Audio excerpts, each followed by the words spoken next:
Bismillahirrahmanirrahim. Assalamu alaikum.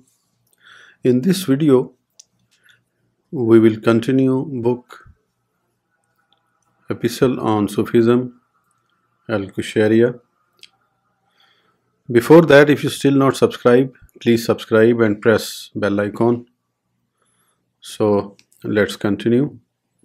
Chapter 3, the mystical stations, muqamat, repentance, tawbah.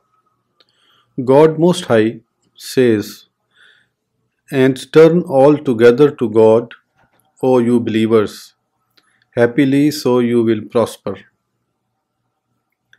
Abu Bakr Muhammad bin al-Husayn bin Furak, may God have mercy on him, related to us. Ahmad bin Muhammad bin Khurazad, related to us. Muhammad bin Fadl bin Jabir told us. Saad bin Abdullah said. Ahmad bin Zakaria said, "My father said, I heard." Anas bin Malik say, "I heard the Messenger of God, may God bless and greet him, say, one who repents from sin is like one who has never sinned." When God loves a servant, sin will never afflict him. Then he recited the following verse, "Truly God loves those who repent, and he loves those who cleanse themselves." Someone asked, "Messenger of God, what is the sign of repentance?" He answered, "Remorse." Ali bin Ahmad bin Adnan al-Akhwazi related to us that Abu al-Husayn Ahmad bin Ubaid al-Safar said. Muhammad bin al-Fadl bin Jabir related to us that al-Hakam bin Musa related to us that Ghassan bin Ubaid bin Abi Atika Tarif bin Salman told us on the authority of Anas bin Malik that the Prophet, may God bless and greet him and his family, said, "There is nothing dearer to God than a repentant youth." Repentance is the first stage of mystical wayfarers and the first station of the seekers of God. In the Arabic language, the true meaning of repentance is return. They say, "Taba," he repented, in the sense he returned. Repentance thus is to return from what is blameworthy according to the divine law to what is praiseworthy. The Prophet, may God bless and greet him, said, "Remorse is repentance." The scholars of the Prophet's Sunnah who specialize in the fundamentals of religion have said that the three conditions of repentance are as follows. Remorse for acts contradicting the divine law, immediate abandonment of the sin, and resolve never to commit similar acts of disobedience. These conditions are essential for repentance to be valid. The scholars have said that the Prophet's statement that remorse is repentance emphasizes its most important aspect in the same way as the Prophet's saying that the pilgrimage is Arafat points out the cornerstone of the rite of pilgrimage, namely to stand and pray there. However, this does not mean that apart from the standing at Arafat, there are no other important elements of the pilgrimage. Rather, this means that standing there is the cornerstone of the pilgrimage. Likewise, the Prophet's saying that remorse is repentance means that repentance is the cornerstone of remorse. Some of those who have attained true realization have argued that remorse is sufficient to achieve repentance because it entails the two other conditions. Since it is inconceivable that one persists in doing something one regrets or that one regrets something one has resolved to commit in the future. This is a general and summary definition of the meaning of repentance. From the perspective of a more detailed elucidation and explanation, repentance has its causes, sequence, and divisions. At first, the heart awakens from the slumber of heedlessness, and the servant becomes aware of his evil condition. He arrives at this through God's help, as in his mind he begins to listen to the exhortations of God, glory to him, by the hearing of his heart. This is mentioned in a prophetic tradition which says, God's exhorter resides in the heart of every Muslim man. According to another tradition, there is a piece of flesh in every human body. If it is healthy, the whole body is healthy, and if it is sick, the whole body is sick too. This is nothing but the heart. If the servant considers the evil he has done and sees the ugly deeds he has committed, the desire for repentance will enter his heart along with the wish to abstain from wrongdoing. Then God, glory to him, will help him to strengthen his resolve to return to God in the best manner possible and to prepare himself for the demands of repentance. The first of these demands is to part company with sinful friends, that is, those who would try to entice him into rejecting his goal and would seek to undermine his sound resolve. This can only be accomplished through perseverance in contemplation, which will increase his desire for repentance and multiply the motives that impel him to fulfill his resolve by strengthening in him fear of God and hope for his mercy.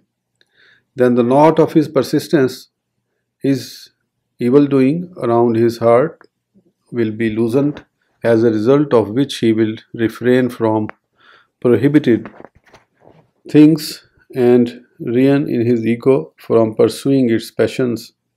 At that point, he will abandon his sin once and for all and resolve to commit no sinful deeds ever again. If he has proceeded to live in accordance with his goal and act in accordance with his resolve, this means that he has achieved true success in his undertaking.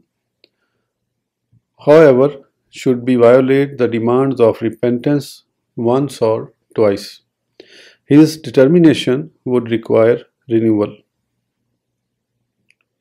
This thing may happen many times. However, one should not despair of repentance of such people, for to each period is a decree established. It is related that Abu Sulaiman al-Darani said, I attended the assembly of a preacher. While I was there, his words left a deep impression on my heart. However, when I was about to depart, nothing of it remained in my heart. I returned a second time. This time the effect of his words stayed in my heart until I returned to my house. I then broke the means of disobedience and embarked on the Sufi path. It is related that on hearing this story, Yahya bin Muad explained, a sparrow captured a crane. By the sparrow, he meant that preacher, and by the crane, Abu Sulaiman al-Darani. It is related that Abu Hafs al-Haddad said, I abandoned a certain reprehensible action, then returned to it. Then the action abandoned me, and I did not return to it again after that. It is related that at the beginning of his affair, Abu Amr bin Nujayd attended the sessions of Abu Usman al-Hiri. His speeches affected his heart so that he repented. Then he experienced a relapse and began to hide from Abu Usman. whenever he saw him and stopped attending his sessions. One day, Abu Usman met him on the street. Abu Amr turned away and went down another path.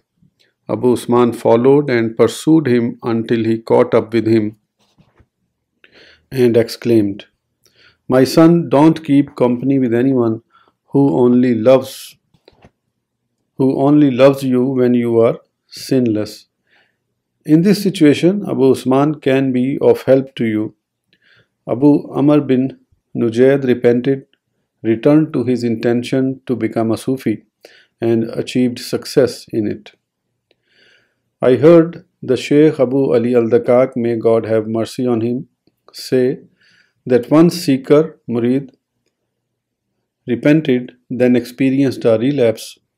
One day he was wondering whether to return to his repentance and what would happen if he did.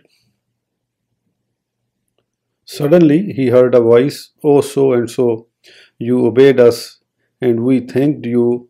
You abandoned us, and we granted you a respite. If you return to us, we shall accept you." The young man returned to his intention and succeeded in it. When the servant abandons act of disobedience, when the knot of persistence in sinful deeds is loosened from his heart, when he resolves never to commit any of them, while at the same time experiencing pangs of sincere remorse in his heart, he will regret his behavior. He then begins to blame himself for his evil states and ugly deeds. All this makes his repentance complete. His striving is now sincere. He has substituted solitude for the company of evil friends by withdrawing from them, and has chosen a solitary retreat on account of them. He spent his days and nights in lamenting his former evil ways, and is showing sincere regret in all of his states. By the rain of his tears he erases the traces of his stumbling. By the beauty of his repentance he treats the wounds of his failings. He is distinguished from his peers by his emaciated look, which points to the authenticity of his state. No one can fulfill all this without first satisfying the demands of his adversaries and abandoning acts of injustice he has been guilty of perpetrating. For the first stage of repentance is to satisfy his adversaries to the fullest extent possible. When he has enough means to meet their claims, or when they decide to declare him free from their claims, so be it. If not, then he must firmly resolve in his heart to fulfill their claims as soon as an opportunity presents itself, and to turn to God with sincere prayers and supplications on their behalf. Those who repent have special features and states which characterize them. They are considered to be part and parcel of repentance, insofar as they are characteristic of those who possess them. However, they are not necessarily a precondition for the soundness of one's repentance. Statements of Sufi masters about the meaning of repentance point in his direction.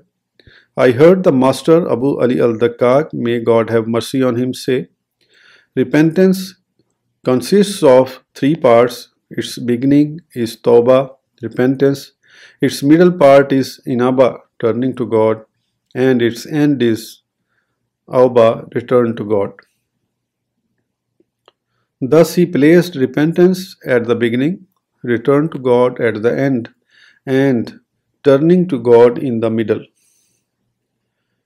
Whoever repents out of fear of divine punishment acquires repentance.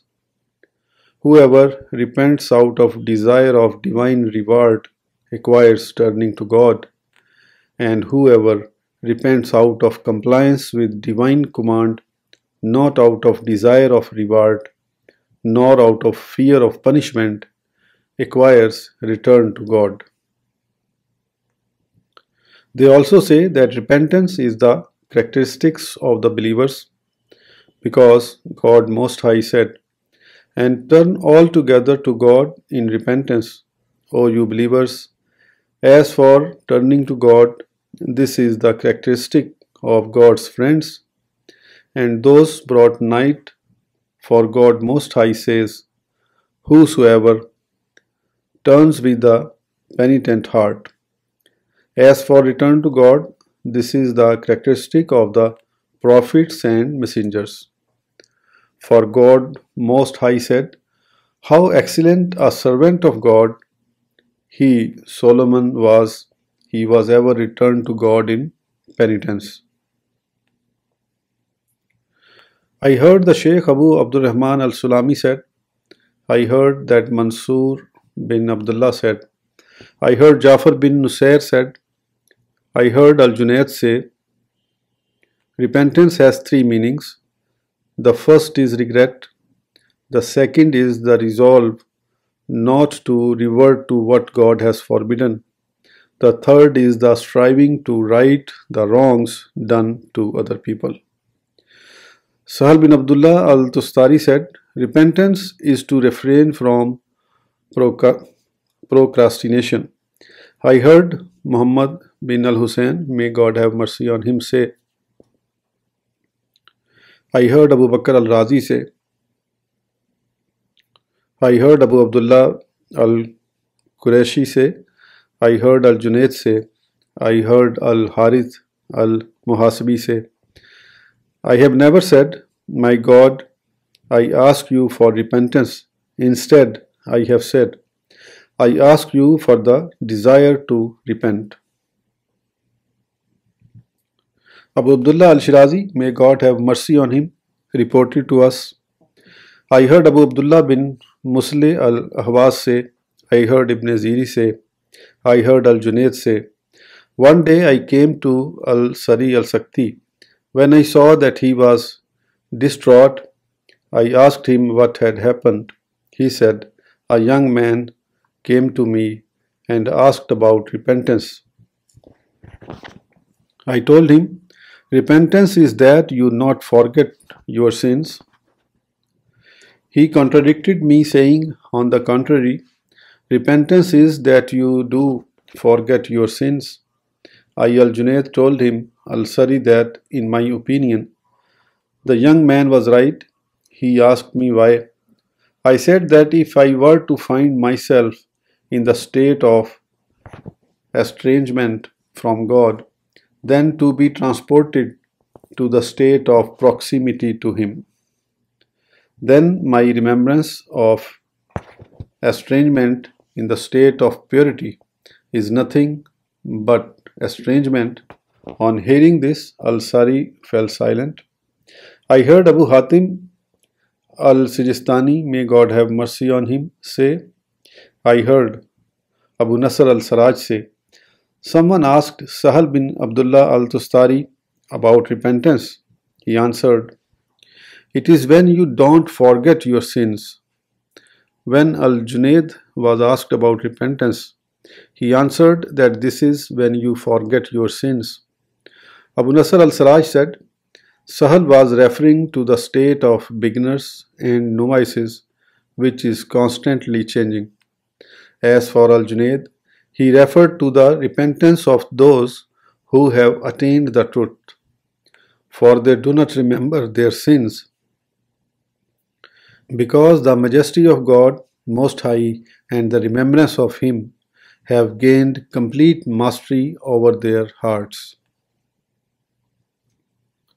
He, Abu Nasr, then argued that this was similar to Ruwaim's response to a question about repentance, according to which one should repent from one's repentance. When someone asked Dhul-Nur al-Misri about repentance.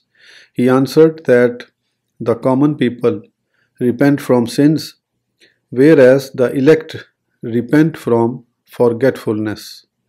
Abu al-Hussein al-Nuri said that repentance means to repent from everything other than God.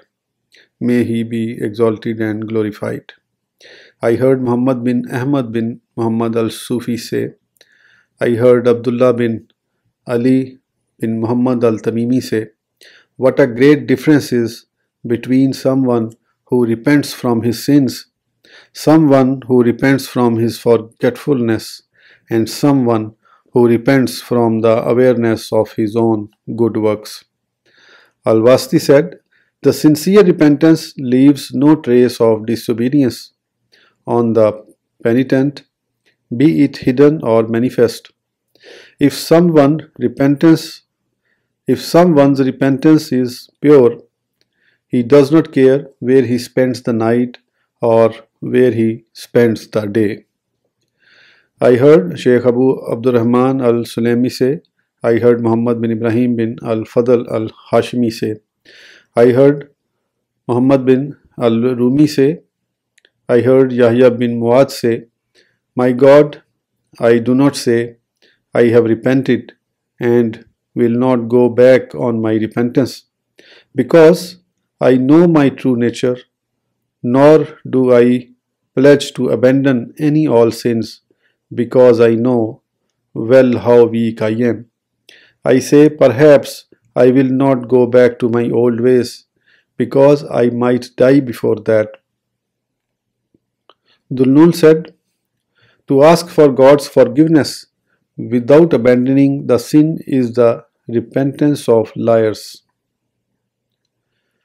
I heard Muhammad bin al-Hussein say, I heard al-Nasrbadi say, I heard Ibn Yazdaniyar say that he was asked, if God's servant departs to meet God, with what principle should he comply?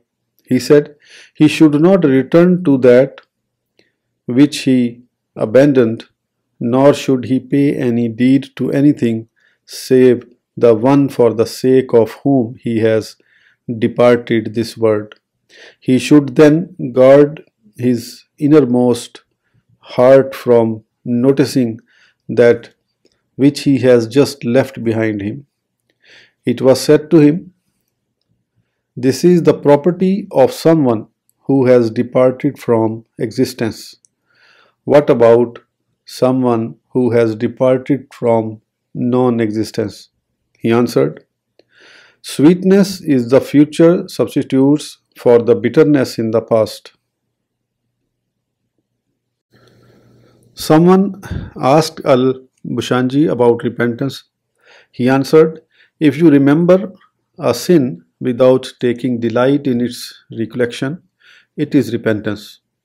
Dhul-Nun said, the true essence of repentance is that the land for all its breadth is narrow for you, so that you find no rest for you in it. Then your own self becomes narrow for you, as God Most High has mentioned in His book. When the earth became narrow for them, and their souls became narrow for them, and they thought there was no shelter from God except in Him, then He turned towards them, so they might also turn. Ibn Atta al-Adami said, there are two kinds of repentance, the repentance of return and the repentance of obedience. The repentance of return to God is that someone repents out of fear of God's punishment, whereas the repentance of obedience is that someone repents out of a feeling of shame for God's generosity towards him. Abu Hafs was asked, why does a repentant person loathe this world? He answered, because it is the place in which he commits his sin. He was then asked, isn't it also the place in which God has honored him with repentance? He answered, one can have no doubt about one's sins, whereas one can never be certain that one's repentance has been accepted. Al-Wasti said, David, in Daud, peace be upon him, rejoiced at first, then the sweetness of his obedience toward God caused him to breathe a deep sigh. His second spiritual state was more complete than the time when his true condition was hidden from him. A Sufi master said, the repentance of liars is on the tips of their tongues. He meant that they constantly repeat the phrase, May God forgive me. Someone asked Abu Hafs about repentance. He answered, the servant has nothing to do with repentance because it comes to him, not from him. It is said that God, glory to him, revealed to Adam the following words, Adam, you have bequeathed to your progeny hardship and affliction, whereas I have bequeathed to them repentance. Whoever among them calls to me, as you have done, I will answer his prayer as I have answered yours. Adam, I will resurrect the repentant from their graves, delighted and laughing. Their prayers will be answered. A man said to Rabia, I have committed many sins and act of disobedience.